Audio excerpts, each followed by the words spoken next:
You stand beneath the blinding sun of Rome, its heat pouring down like molten gold upon a sea of faces. The air trembles with the roar of 50,000 spectators, merchants, soldiers, matrons, and slaves packets holder to shoulder, their voice emerging into one monstrous living creature that feeds on cruelty. Thesmal is unbearable. Sweat, spilled wine, hot dust, and iron. Somewhere beneath the cacophony, a faint whimper escapes from the center of the Colosseum where a woman stands trembling. Her robes, once white, are torn and clinging. To her skin, chains glint against her wrists as the guards step aside, allowing the mob a better view. A herald raises his staff and declares her crimes: adultery, disobedience, defiance of her husband's command. The crowd laws. She is not here to die quickly. She is here to be broken. The Romans called this justice, but it was never about law. It was theater, an art form of humiliation perfected by an empire that believed power meant turning pain into spectacle.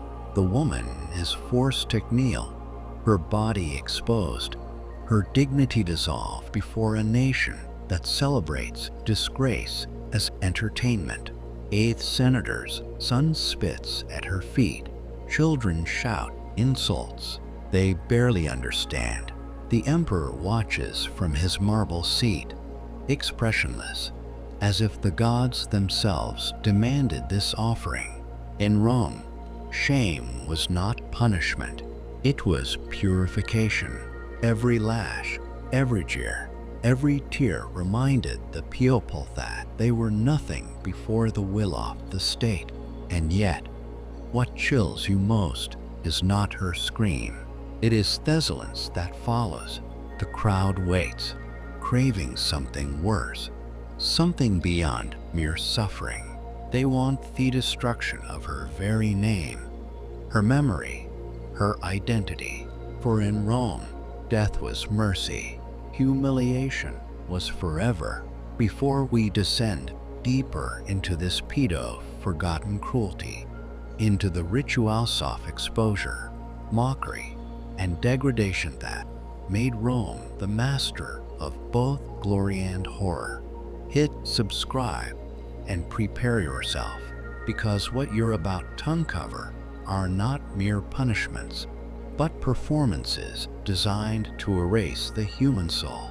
And some of them went far beyond what even the gods could forgive. To understand why Rome's humiliations became so monstrous, you must first understand what honor meant to those who lived beneath its marble skies. In ancient Rome, a man's worth was not measured by his wealth or power alone, but by his dignitas, his reputation, his public image, his ability to command respect in the eyes of others. To lose that image was to die a slow death worse than any execution. Reputation was a second skin worn more carefully than armor, guarded more fiercely than life itself. From the senators of the Forum to the slaves of the Subura, every Roman lived beneath the unblinking gaze of society, where rumors spread faster than plague, and shame could devour generations.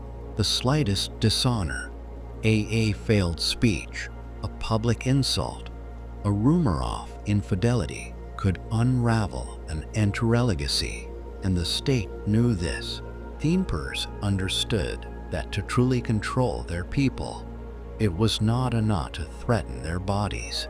One had to conquer their pride, their dignitas, their very sense of self. Rome built its empire on spectacle. To the people, justice had to be seen to be believed, and so punishment became performance. The Forum, once a place of commerce and debate, evolved into a theater of moral correction. Criminals were paraded through its streets with placards naming their sins, their heads shaved to stripe away identity, their clothes torn to expose their shame. The crowd did not look away, for watching humiliation was an act of civic duty, a ritual cleansing of the moral order. Senators would attend these displays as moral examples, and parents brought their children to watch, whispering that this was what awaited those who defied Rome's law. But beneath the noble speeches and solemn ceremonies lay something darker, something the philosophers dared not speak aloud. The Roman people had developed a taste for degradation. They did not come merely to witness justice. They came to feel it, to consume it, to feed on the misery of those who had fallen. This craving soon became the empire's most powerful tool. During their public, humiliation had been political, a weapon to discredit rivals or traitors. But under the emperors, it transformed into mass entertainment. When Augustus rose to power, he understood that controlling the mob meant controlling Rome itself. Bread and games were not enough. The people needed moral theater. Public shame became the glue that held the empire together, a reminder of who commanded and wooed. Emperors would turn trials into performances, staging them in amphitheaters, where guilt was proven not by evidence, but by the volume of the crowd's laughter. Soldiers who fled battle were stripped naked before their legions and beaten to death by their comrades in a ritual called fuerium. Women accused of adultery were marched through the streets with torches, their jewelry torn away, their names shouted from balconies. Even noblemen who lost favor could be exiled from memory itself, stripped from history as if they had never existed. Rome's punishments were not about justice, they were about demonstration. Every humiliation carried a message.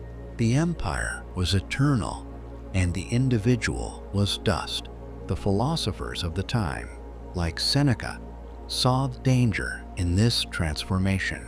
He warned that cruelty disguised as morality would rot the soul of the empire, but his voice was drowned beneath the cheers of the mob and the commands of emperors who understood that humiliation was more powerful than execution. Death ended rebellion. Shame silenced it. A man who died a martyr might be remembered. A man who was humiliated ceased to exist. And so Rome perfected a new kind of annihilation, not of the body, but of identity itself. The rituals grew more elaborate with time. Defeated generals were led through triumphal processions, forced to walk behind their conquerors, while the people mocked their broken pride. Enslaved enemies were branded on their foreheads so that even their descendants will bear the mark of defeat. The condemned were forced to perform their guilt in plays and ceremonies that blurred the line between punishment and art. As one historian later wrote, Rome no longer punished for sin, it celebrated it. Upon the stage, the people applauded not for justice, but for spectacle, their applause echoing through the marble halls like a hymn to control. And the emperors watched, amused, knowing that each cheer was another chain around the people's souls. What began as a way to maintain discipline in the legions and morality in the streets had become something monstrous, a ritual of collective domination. Every public humiliation reminded the citizens of their place in the order of things beneath the gods. beneath the emperor, beneath the gaze of Rome itself. It wasn't enough to kill the disobedient. They had to be displayed, exposed, and paraded until their humanity melted into legend. For in the eyes of Rome, the most terrifying punishment was not death. It was to live without honor, stripped before the crowd, rememberedly as a lesson in obedience. And so, with each passing century, the boundaries between justice and cruelty dissolved. Rome learned that fear could maintain an empire, but shame could sustain it. Yet, even that was not enough. For the insatiable appetite of the mob, the people began to demand more. More spectacle, more sin, more suffering dressed as virtue. They wanted the punishments to be vivid, theatrical, unforgettable. And the emperors, eager to entertain their restless subjects, obliged them. What followed were rituals of humiliation so grotesque, so beyond comprehension, that they would echo through time as the darkest performances ever staged in human history. Because Rome's greatest cruelty was not thesward. It was the stage it built for the destruction of the human soul. And that stage was only just beginning to open its crimson curtains.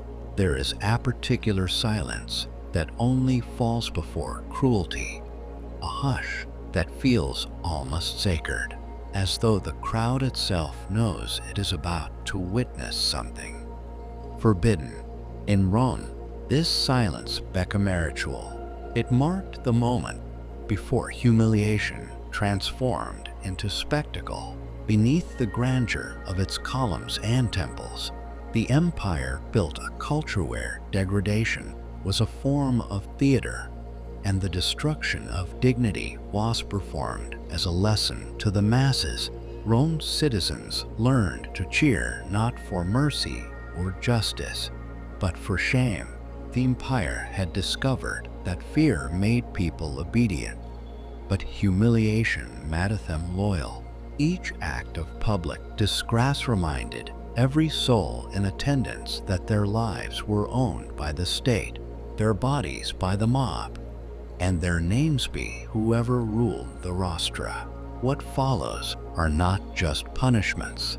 They are orchestrations of suffering designed to strip humanity down to its most trembling core. When the condemned were marched through the streets of Rome, the city itself became an accomplice. The marble avenues of the Forum, once built to honor senators, generals, and gods, became stages for the living degradation of men and women.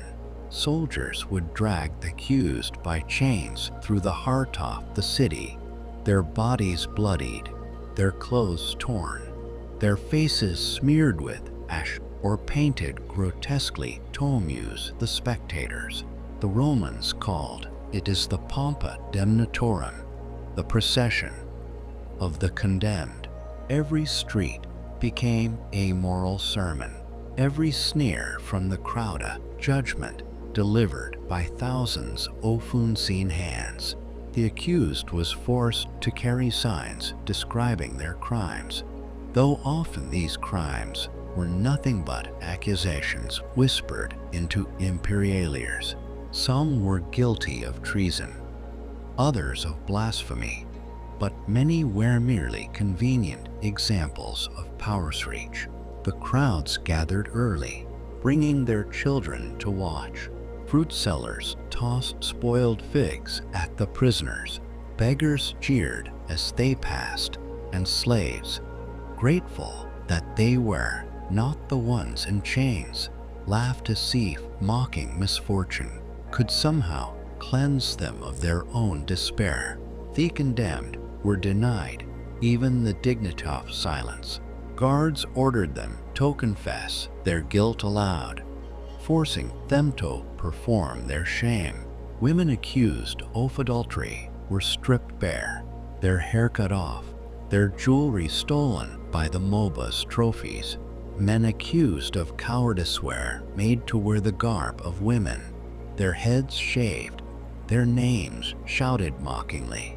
The streets of Rome smelled of sweat and rotting fruit and humiliation, a scent that lingered long after the procession ended. The message was clear: disgrace was more powerful than death, because it made the victim live long enough to understand their fall. If the streets were Rome's open-air courtroom, then the amphitheater was its altar of moral corruption. Here punishment ceased to be justice and became entertainment. In the grand arenas of the empire, the condemned were not merely executed. They were forced to act out their own deaths. The Romans called these grotesque performances damnatio et bestias and scene mortis, the stage of death. Criminals, slaves, and prisoners of war were dressed in costumes depicting characters from myth and legend. Their sentences tailored to fit the narrative. A man accused of treachery might be cast as Icarus, flung from a high platform, while the crowd roared for wings that never worked. A woman condemned for adultery might be forced to play pacify. The queen hoisted after a bull, her punishment culminating in an obscene mockery of Themis itself.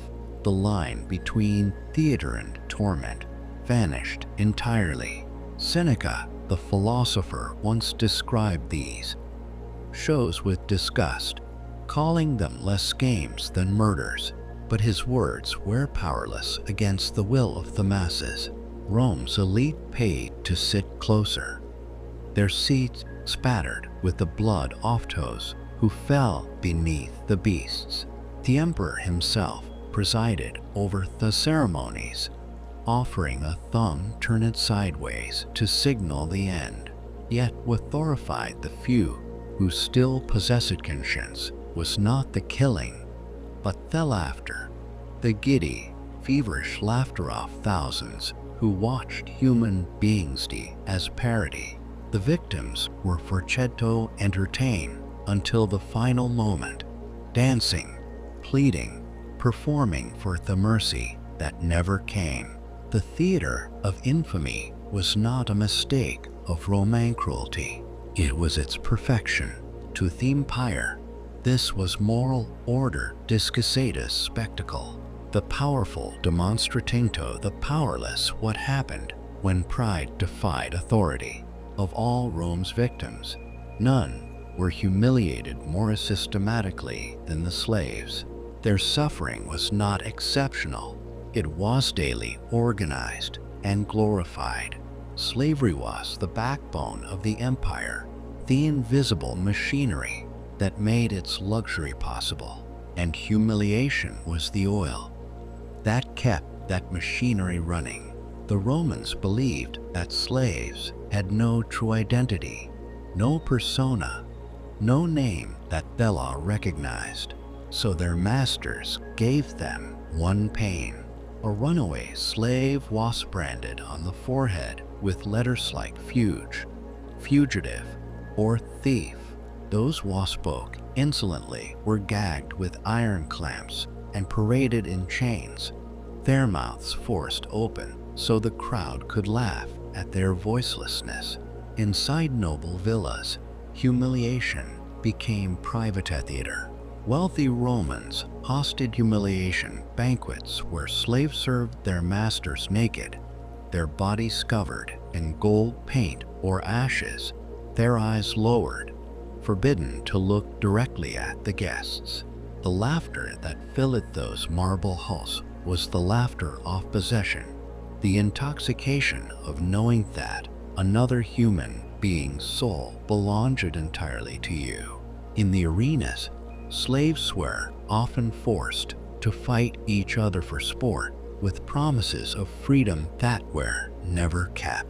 Even their deaths were scripted before execution. Their names were struck from record so that no descendant could ever speak of them again. The Romans believed this erasure was mercy, for it saved the world from remembering those they deemed unworthy of memory. In truth, it was annihilation, and in that annihilation, Rome found its greatest lie, that it was civilized. As the empire grew, so too did the paranoia of those who ruled it. Humiliation, once reserved for criminals and slaves, became a political weapon wielded by emperors against their own elites. Senators who spoke too boldly were stripped of their togas in the forum, forced to crawl through the dirt before their colleagues, while soldiers led, generals returning from failed campaigns were denied triumphs and instead let in mock parades where they were dressed in rags and forced to kiss the feet of statues. Caligula, drunk on his own divinity, took particular pleasure in transforming honor into mockery. He summoned noblemen to his banquets only to force them to dance naked or serve food like slaves. He humiliated senators by making their wives sit beside him, whispering vile jokes about their fidelity, then demanded that they thank him for the privilege. To disobey was death, but to complying was worse. It was to become complicit in one's own degradation. Nero, no less cruel, turned political punishment into personal theater, ordered disgraced officials to act in plays depicting their own downfalls, forcing them to perform their guilt before the imperial court. Senators who once ruled provinces now wept on stage, pretending to be villains, their lines written by the emperor himself. These performances blurred the boundary between life and spectacle so completely that humiliation became Rome's new form of governance. Power devoured itself in a theater of shame, until even the mighty feared laughter more than the sword. Every public humiliation reinforced the emperor's divinity, for only a god could strip a man of honor so completely and make him live to witness his ruin. The final and most terrifying layer of humiliation was not enacted in the streets or arenas, but in history itself. The Romans called it damnatio memoriale, the condemnation of memory. It was the empire's most complete form of annihilation, one that sought not only to destroy the body, but to erase the very concept of existence. When a man or woman was sentenced to this fate, their name was chiseled from inscriptions, their portraits shattered, their statues defaced until the marble faces looked like ghosts trying to scream through stone. Their families were forbidden to mourn them, their homes seized, their records burned. The Romans believed that to be forgotten was worse than to die, for immortality lay in memory. And this punishment still even that. There are statues in Rome today whose faces are scratched away, eyes hollowed, names missing. They stand as fragments of a deliberate silence, each scar a reminder that once Samian's pride provoked an emperor's wrath. Toth mob. This was justice, divine proof that Rome's glory allowed no flaw. But beneath the marble lies the truth of every empire that worships power. Its monuments are built not only from triumphs, but from erasers. The damnation of memory turned humiliation into eternity. The punished could no longer defend themselves, and their descendants inherited the shame like a curse. This was the ultimate Roman cruelty, not to kill the sinner, but to ensure that even his shadow could never return. The deeper you descend into the layers of Roman humiliation, the clearer its true purpose becomes. It was never merely punishment. It was theater, politics, and religion bound together by fear. Rome's cruelty was methodical because it was institutional. It fed on belief that destroying a person publicly strengthened the empire's moral fabric. Yet, what it truly revealed was Rome's own decay. In a civilization that glorified honor, the endless pursuit of shame became its obsession. And when humiliation becomes a tool of governance, it does not stop with thegality. It consumes everyone. For when a society learns to cheer at the fall of fathers, it is already rehearsing its own. And Rome, the master of humiliation, was about to learn that lesson in blood. By the height of the Roman Empire, humiliation had evolved beyond punishment. It had become a form of governance, a psychological architecture that bound millions of people through fear, disguised as entertainment. The amphitheater was no longer merely a place of execution. Buddha mirror reflecting the soul of Rome itself. What once began as ritual discipline for soldiers and slaves had infected every stratum of society, from the imperial palace to the lowest tenement. The emperors discovered that power did not simply reside in swords or laws. It resided in the ability to make people cheer for the suffering of fathers. Every scream in the arena, every the parade of degradation was a ceremony reaffirming Rome's divine order. The empire fed its people humiliation.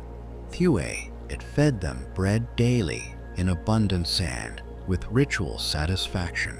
Yet, beneath the applause, something darker was growing, a moral rot so profound that even Rome's marble could not conceal it.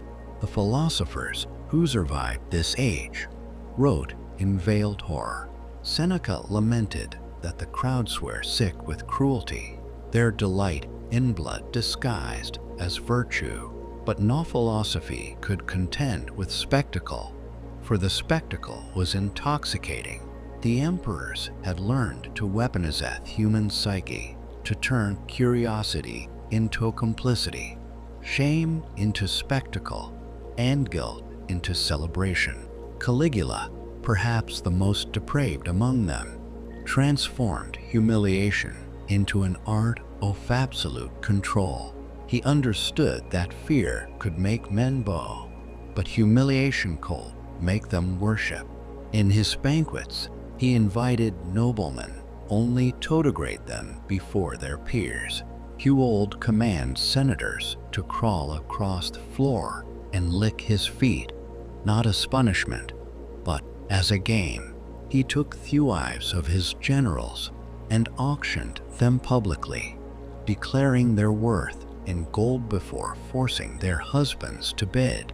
When one man refused, Caligula had him stripped naked and whipped until he thanked the emperor for the lesson in loyalty. In those moments, Rome's hierarchy inverted itself. Power was not about rule, it was about desecration. Under Nero, humiliation became theater, elevated to divine doctrine. He imagined himself not as emperor, but as actor, a god whose stage was the world. When a noble was accused of treason, Nero would not simply have him executed. He would compel him to reenact his supposed betrayal in an elaborate performance.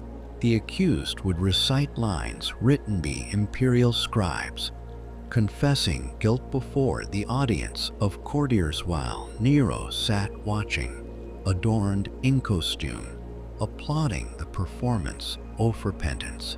Even death became scripted.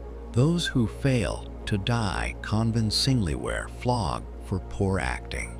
It was said that Nero's favorite, the punishment, was to summon senators' wives, force them to act in erotic tragedies, and then mock them publicly as examples of fallen virtue. For him, every humiliation was not just punishment, it was proof that no dignity existed beyond his will. His Rome was a theater where shame was divine currency, and that the emperor was both playwright and god. But it was not only the emperors who reveled in disgrace. The people themselves became addicted to it. The more they watched others fall, the safer they felt within their own submission. Humiliation became a ritual of reassurance, a way to remind oneself that Rome was eternal, that as long as others suffered, one's own place was secure. Yet this security was an illusion built on terror. The mob's laughter was not joy. It was a desperate incantation against the fear of becoming the next victim. The more they mocked the condemned, the more they sought to distance themselves from the possibility of disgrace. And so the culture of humiliation perpetuated itself endlessly, a self-devouring cycle of fear and spectacle. The empire fed its people's degradation until they could no longer distinguish justice from cruelty, morality from obedience, civilization from savagery. Even Rome's women, whose virtue was once praised as the moral spine of the empire, became instruments in the machinery of shame. Accusations of infidelity or defiance were turned into public theater, where noble women were stripped, flogged, or forced independence performances that blurred the line between punishment and pornography. The moralists called it purification, but in truth, it was voyeurism elevated to ritual. When the Empress Julia was condemned, Augustus himself decreed that her name was erased and her body hidden from sight, claiming that no Roman should look upon such disgrace. These women were not just punished, they were transformed into lessons for a society that needed to believe in its own virtue. Rome's obsession with purity became indistinguishable from its lust for degradation. As centuries passed, the empire's rituals of humiliation grew increasingly grotesque.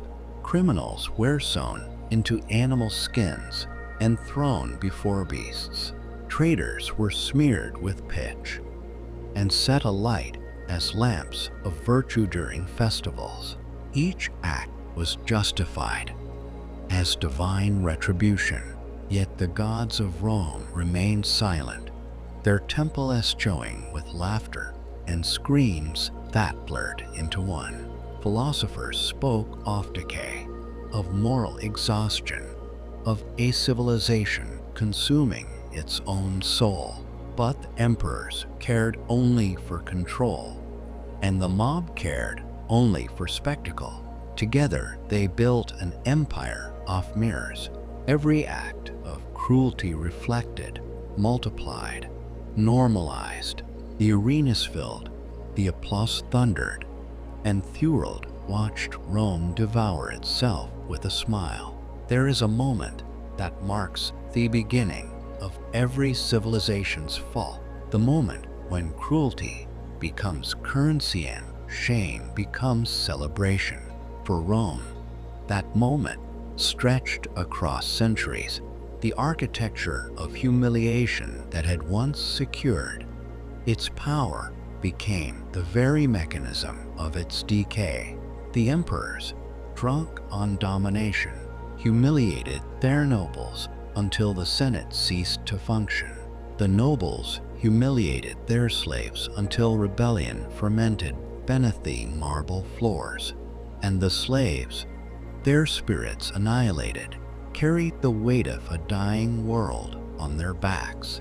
The moral order that Rome once claimed to defend rotted into theater. And Thodians forgot that it too was mortal, and so, as the Colosseum stones turned red with blood and laughter, the emperor believed itself immortal. But humiliation, like all poisons, corrodes the vessel that holds it. Rome's cruelty had no limit because its fear had none. Every act of public disgrace was a confession of insecurity, every spectacle of shame, a desperate plea to be reminded of control. Yet control built on humiliation cannot last. It devours itself from within. By the time the philosophers whispered that the god should abandon the city, the truth was already written across the marble walls. The empire had become its own executioner, and in the end, it was not enemies who destroyed Rome, but the echo of its own laughter. When the empire finally began to crumble beneath its own weight, the Colosseum still stood majestic, silent, and thirsty. The marble was cracked, the banners torn, but the echoes remained.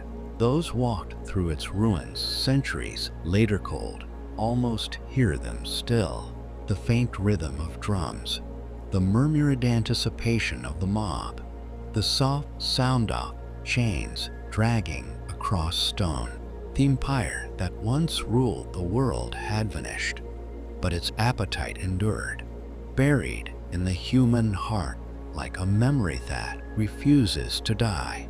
Rome's monuments became skeletons of moral grandeur, cathedrals of cruelty that whispered reminders of what civilization becomes when entertainment replaces empathy and the suffering of others becomes a mirror for our own insecurities. The stones that once framed the spectacle of humiliation now stared back at the living, as if warning them that the theater of shame was never dismantled, only modernized. For in truth, humiliation never disappeared from the world. It merely changed its costume. The amphitheaters became arenas of glass and light, and the crowds found new ways to cheer, new faces to destroy. Where Rome once paraded traitors through the forum, we parade the discreet across screens, each share and comment echoing the same ancient hunger to watch someone falls. Reputation remains a weapon. Shame is still a currency, and the spectacle of ruins is still the most popular form of entertainment for humanity has ever invented. We have built digital colosseums not of stone, but of code, where the mob is faceless, the emperor invisible, and the condemned often willing participants who believe their humiliation will bring them glory. The Romans burned names from marble. We erase them with clicks. The rituals remain the same. Only the audience has multiplied. History has a way of hiding. Its mirrors are in plain sight. The Romans believed that public humiliation preserved moral order. Yet, it was humiliation that dismantled their society from within. They could not see that every act of cruelty they applauded carved another fracture into their empire's soul. And today, though the marble is gone and the emperors are dust, we still replay their mistake, believing that cruelty strengthens us, that mockery purifies us, that public shame is a form of justice. But every time we celebrate someone's destruction, we reenact Rome's decline, one cheer at a time. So as you step away from these ruins of memory, ask yourself, how different are we from those who once roared in the Colosseum?